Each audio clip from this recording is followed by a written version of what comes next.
Hey everybody, this is Deb with Truthification Chronicles, and whether you're a Q follower or not, one of the things that has come out of the Q movement is that people are discovering there's a lot of information out there that we can get about what's going on in our government. And what I've learned is that there's all these websites for all these committees, and this is where a lot of the work's being done. So I'm learning an awful lot about our government. Today I spent some time on the Committee on the Judiciary's website. Now this is the Committee on the Judiciary for the Senate. This is the one led by Grassley that we didn't even really know much about him until the Kavanaugh hearings. Now there's also a House Committee on the Judiciary. That's run by Bob Goodlatte. And they're doing some pretty awesome stuff too, so one of these days I'm going to get on there and find out everything they've been up to. All this information that's on this site is available to every American. They can easily access it and find out about it. The problem is most of us Americans are kind of busy and we have regular jobs and we have family lives and everything else, so it's hard to spend too much time checking out what these people have been doing. The reason we have a representative government is because it's not possible for all of us to do everything. So we, through our voting, have chosen these people to go to Washington to represent us and to do what we, the voters, want them to do. So please, at midterms, vote for people who are going to go to Washington and do what we, the people, want them to do, which is continue President Trump's agenda that's moving our country forward and making America great again. There's a lot of things you can do. You can check out the hearings, the legislation, nominations they're working on. There's a library that has other info on it. And then the press comes from the majority. Those are press releases that the majority gives out, the Republicans. And then the minority press gives out press releases from the minority side. Anyway, it's kind of a nice site. If you missed the Kavanaugh hearings, you can go directly to any of them. Day 2 was when Lindsey Graham gave that awesome questioning about the military courts. Really, really was great. And then down here there's something about the opioid crisis. We've got the Sentencing Reform and Corrections Act. This is the DOJ, FBI director testify on pre-election report. This is from when they interviewed Horowitz and Wray in June. So you can go there in case you missed that. That was very eye-opening too. Anyway, then you can see what other hearings that they have coming up. This one was postponed because it was supposed to be at the beginning of October, but at the beginning of October they were still doing the Kavanaugh stuff, so they postponed it to November 13th. And that should be kind of an interesting, I believe it's going to be an open hearing, so you can probably watch that on C-SPAN. Anyway, that's what they're doing. But if you go through some of these and you click on like the hearings, you can see what they've been doing, find out what more there is there and everything. So it's just very interesting. Now, if you go to the majority press, you'll find some of the things that the majority have been putting out. And, of course, you probably already heard that Swetnick and Avenatti have been referred for criminal investigation because they lied. And then there's other things that are going on. Explore the asylum agreement with Mexico, opioid crisis, and just go on. And check this one out right here from October 12th. State Department provides update on ongoing review of Clinton-era officials' handling of classified material. Yes, it is ongoing. You know, Hillary Clinton is not out of the woods, so don't discount this. It's happening, but we just don't know it.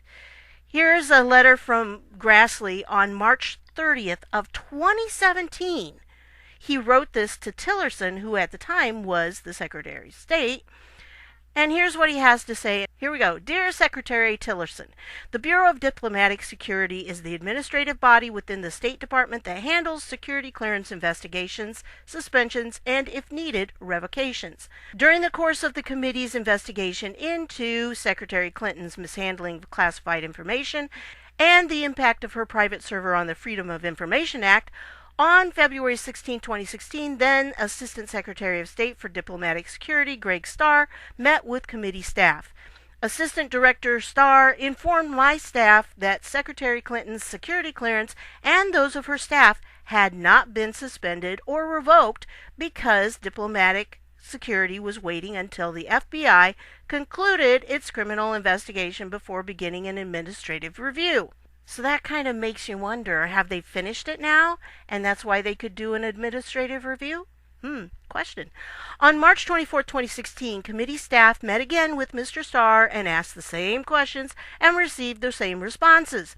I have repeatedly asked the State Department whether Secretary Clinton and her associates had their clearances suspended or revoked, to which the Obama administration refused to respond. Recently, the State Department informed the committee that 6 additional Secretary Clinton staff at State were designated as her research assistants, which allowed them to retain their clearances after leaving the department.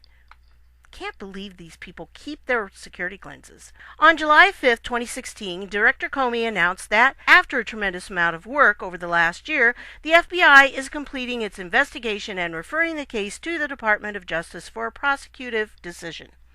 Director Comey stated that Secretary Clinton, next page, and staff were extremely careless in their handling of very sensitive, highly classified information, and there is evidence of potential violations of the statutes regarding the handling of classified information. Director Comey said, there is evidence to support a conclusion that any reasonable person in Secretary Clinton's position or in the position of those with whom she was corresponding about the matters should have known that an unclassified system was no place for that conversation. However, Director Comey did not recommend criminal prosecution. We all know that, right? In announcing that decision, he also noted that, to be clear, this is not to suggest that in similar circumstances, a person who engaged in this activity would face no consequences. To the contrary, those individuals are often subject to security or administrative sanctions. Hello, that's why you should have done it to her, but you didn't. So, it is unclear what steps the State Department has taken to impose administrative sanctions. This is Grassley again, remember. Any other government workers who engaged in such serious offenses would, at minimum, have their clearances suspended pending an investigation. The failure to do so has given the public the impression that Secretary Clinton and her associates received special treatment. Now remember, this was back in March of 2017.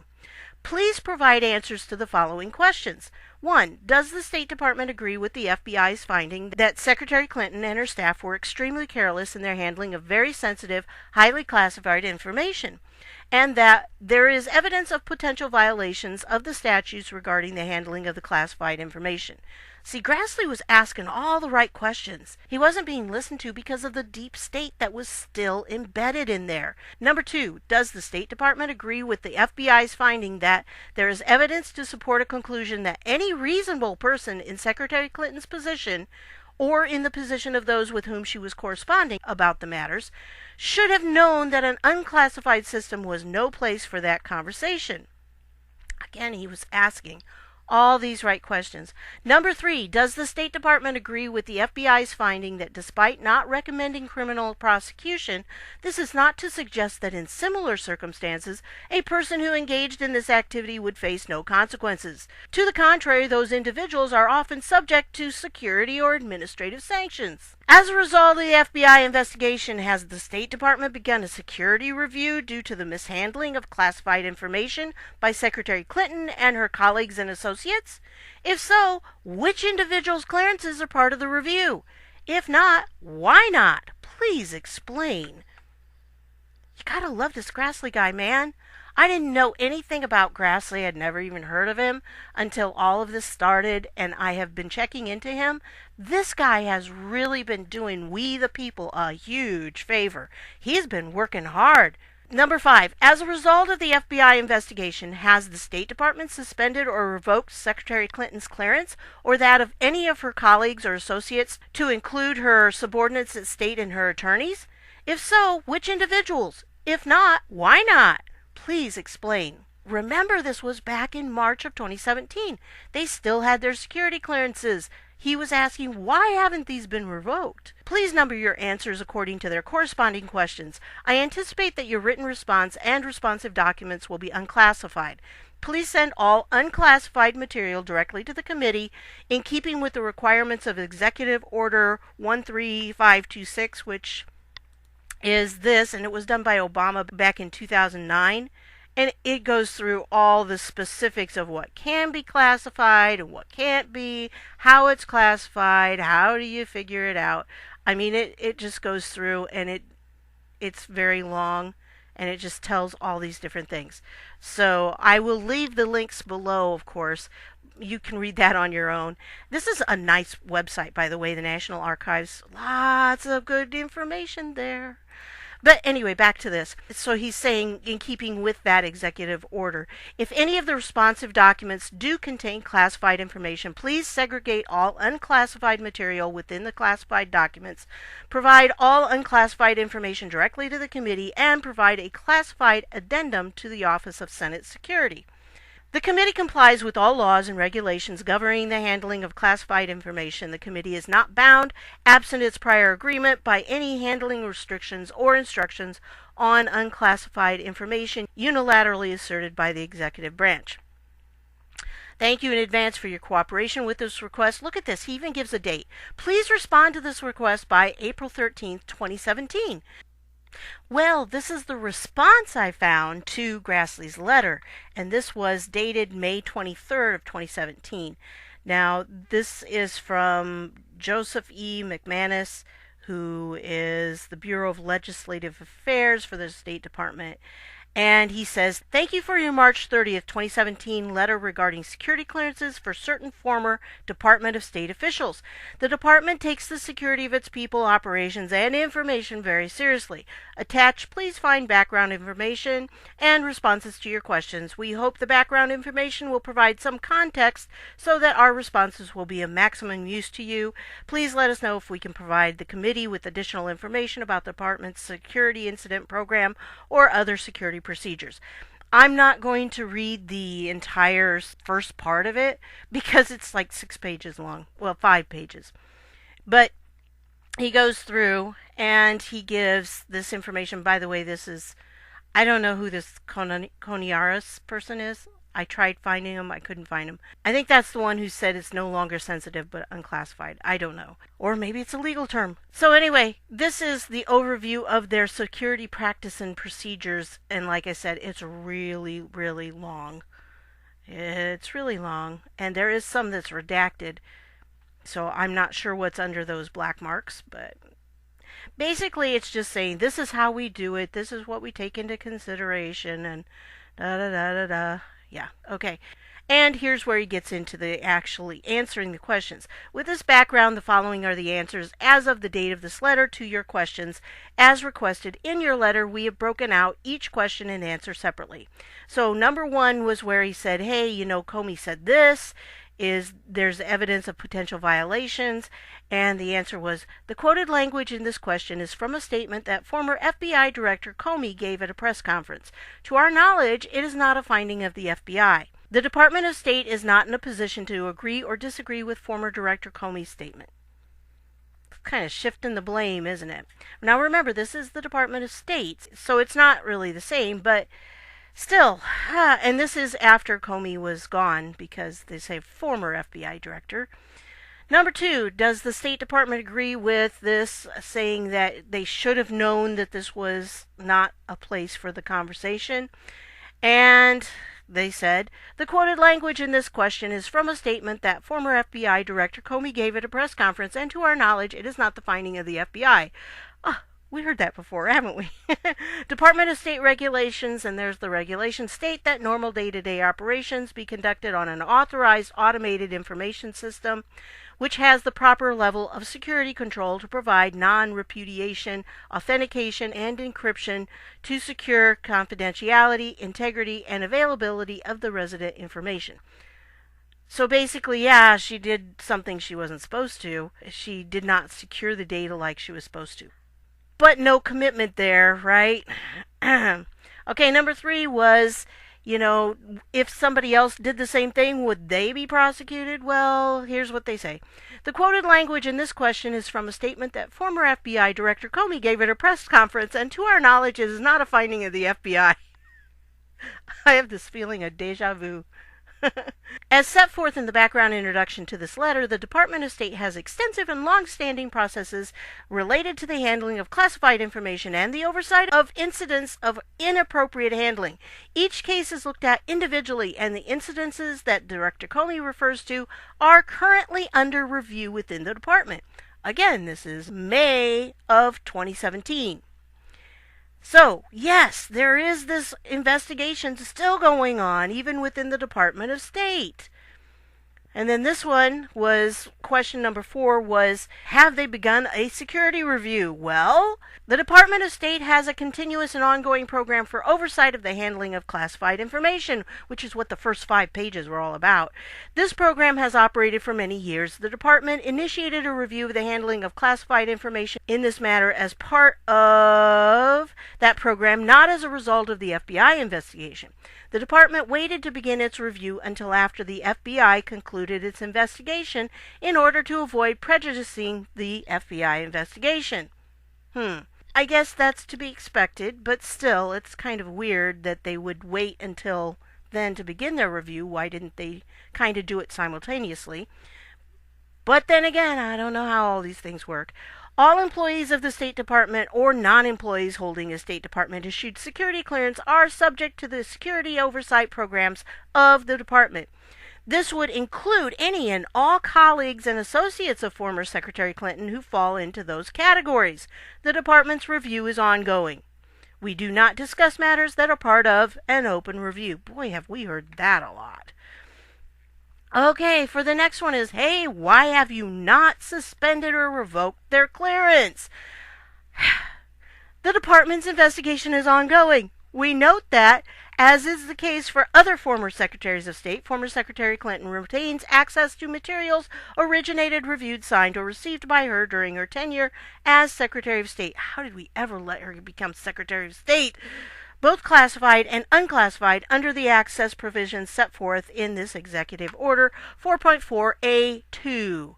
Well, 4.4A2 previously have occupied senior policy-making positions to which they were appointed or designated by the president or vice president. All right, so going on. In addition, on page 1 of your letter, you state, recently the State Department informed the committee that 6 additional Secretary Clinton staff at State were designated as her research assistants. Based upon your reference to additional, we understand you to be talking about 7 individuals designated for access to classified information under Section 4.4A, which is more than what I just said, but there's several of them you can read there. And I'll make sure all that's going to be down below. As of the date of this letter, those individuals retain access only to certain specified information and continue to be subject to Department of State security programs related to the handling of classified information and subject to the department's personnel security program. As noted in the answer to your question above, the department's review is ongoing. We do not discuss matters that are part of an open review. Okay, we've heard it so many times. It's like a broken record. Except nobody nowadays knows what a record is, except those of you who are my age. So, we request that you protect the information in this response marked SBU for sensitive but unclassified, as it is generally not appropriate for public release and contains law enforcement and personnel sensitive material. I'm not sure what in here. There was that part that was blacked out. Maybe there's something in there. But the rest of it that was marked SBU doesn't seem to me to be anything that the public shouldn't know. But anyway, that's what they said. Now, the rest of it is just, keep it under wraps until it comes public. Well, I guess evidently that Grassley had a chance to make it public. So, because it's on the website now. And there it is. So you can see that. Well, then we go on and we find out on June 9th, State Department reviewing mishandling of classified information in unauthorized server matter, yet Clinton aides retain security clearances. Here it mentions the 7, and it talks, that's that recent letter from the State Department, and the questions raised by Grassley, we saw that letter too. And in the letter, the State Department confirmed that it initiated a review of the mishandling of classified information in the unauthorized server matter following the conclusion of the FBI investigation. That review is ongoing and could result in loss of security clearances for violators of the department's protocols guarding sensitive materials. Now, this is very interesting because it seems to indicate that the FBI investigation, they considered what Comey said to be the end of the FBI investigation, but I don't believe it is. I think there's still some ongoing things that are happening. The State Department also indicated that Clinton may still access materials that were originated, reviewed, signed, or received by her during her tenure at the department, which includes classified information. The State Department had previously informed the Judiciary Committee that 7 of Clinton's former aides were designated as research assistants, which allows them to take their State Department-issued clearance with them after their official service at the department concludes, and to retain access to specified information originated by Clinton during her tenure as secretary.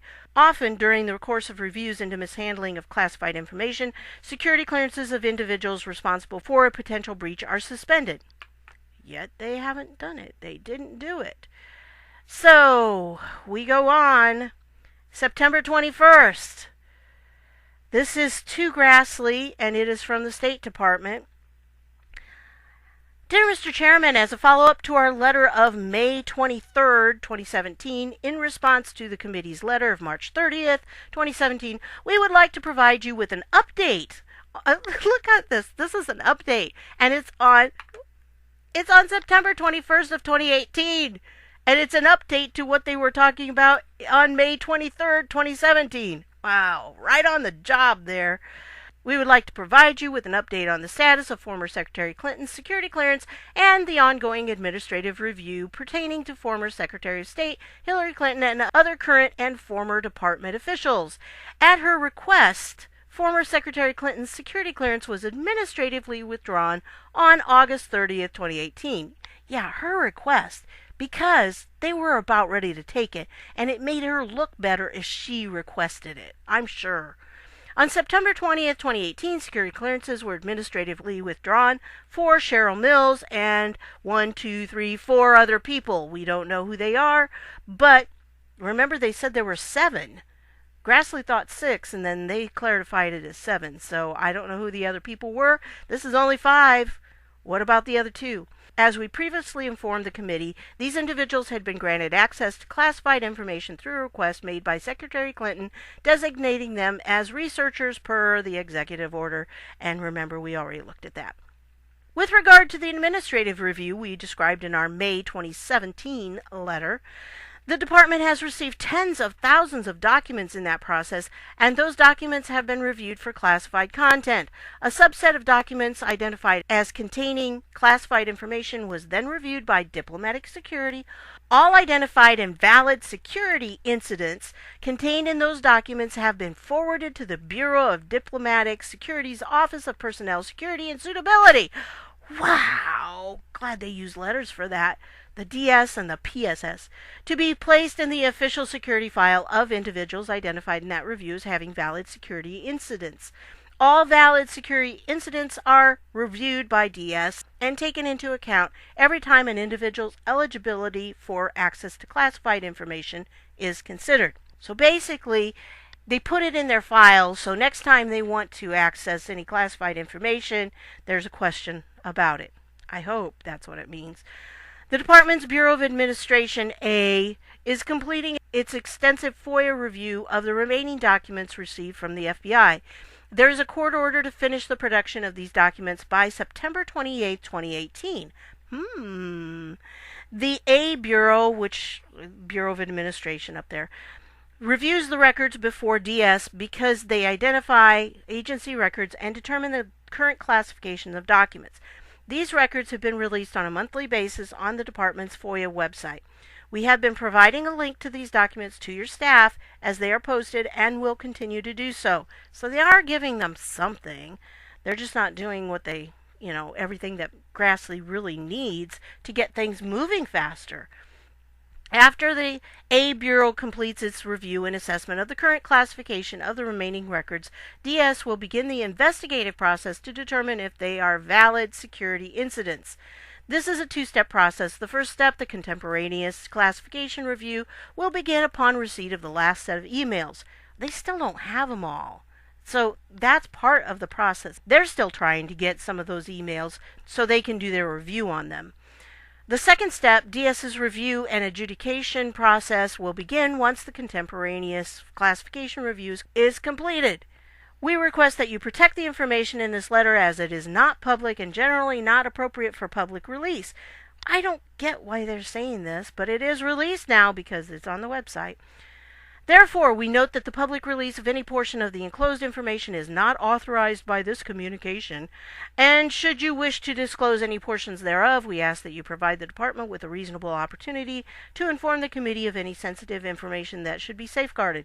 The Department will provide your Committee with further updates on the ongoing administrative review as it progresses.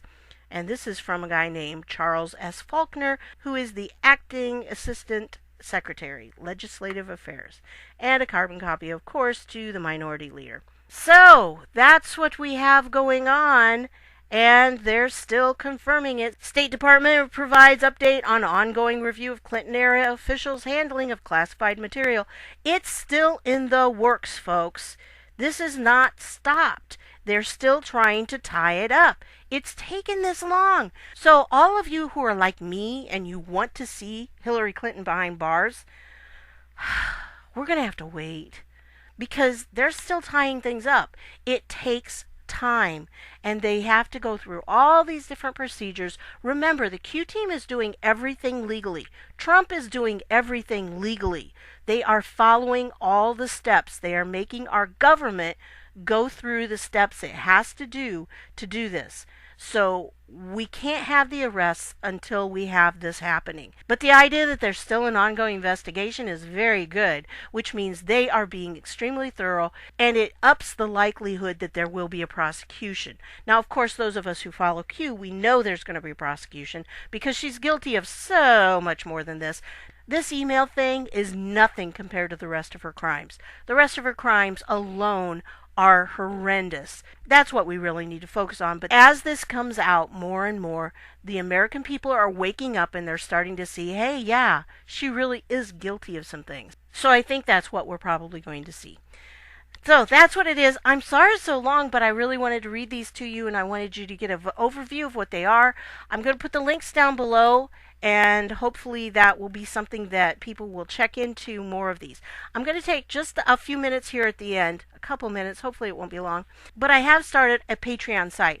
Now, I know some of you are going, she's asking for money. No, that's really not what I'm using the Patreon site mostly for. Now, obviously, if you want to donate some money and become a patron that supports me monthly for whatever amount, you can start as little as $1 if you want to. But what I really want to use the site for is to have it kind of as a blog type thing where I'm able to put a lot of links and the types of articles that I'm reading, I'm finding information about. Sometimes I find articles that are interesting that I'd like to share with you, but they're not enough for a whole video. So I'd like to put those out there so you can see what they're about. This is the place I'm going to do it. Right now, I am not logged in, so this is what anyone who goes to this page will find, and the link will be down below, so you'll be able to go to it. I have a little introduction here, and of course, if you want to become a patron, it's really easy to do. Down here, I have the links, and you can click on the links. See, it's active. You can click on the links. You can see my comments about it right there. Almost everything is available to you without even logging in. If you sign up for a free Patreon account, then you can actually make comments on these and we can interact a little bit more, which is always nice. This is going to be a little easier place for me to interact with you. Plus, I can share all these different articles. This was a video that I referred to in the false flag versus hoax video.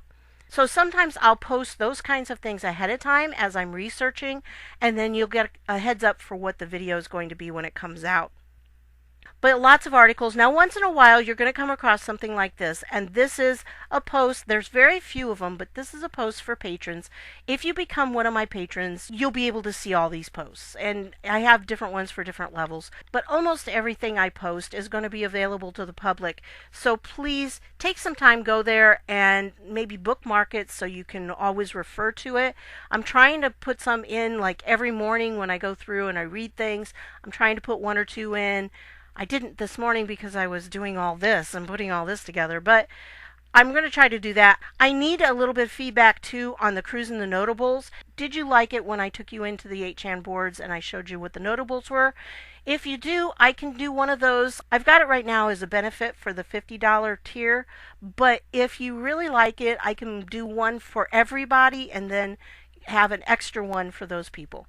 So it's up to you. Let me know what you think about Cruising the Notables. Is it informative? Is it interesting? Or is it just me babbling forever and ever? Amen. So you can go through, you can see all the different things that I've linked. Here's another just for patrons. My goal is to get information out there. I want people to see this, and this is really what the Q movement has done. It's allowed people access to information we may not have had, and we can then disseminate it to other people so we can show them what's really going on in our world. And that's what my goal is with this Patreon page. I want to make it someplace that people can go, they can make comments, they can interact with each other, they can interact with me, I can interact with them, because I enjoy interacting with you guys. Some of you are very, very smart. And if you have ideas, you can toss them in there for me.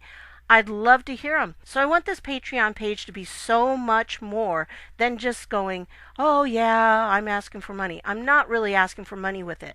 I want it to be someplace that you can go, you can get information, you can share the information with other people and get the word out, what's going on in our world.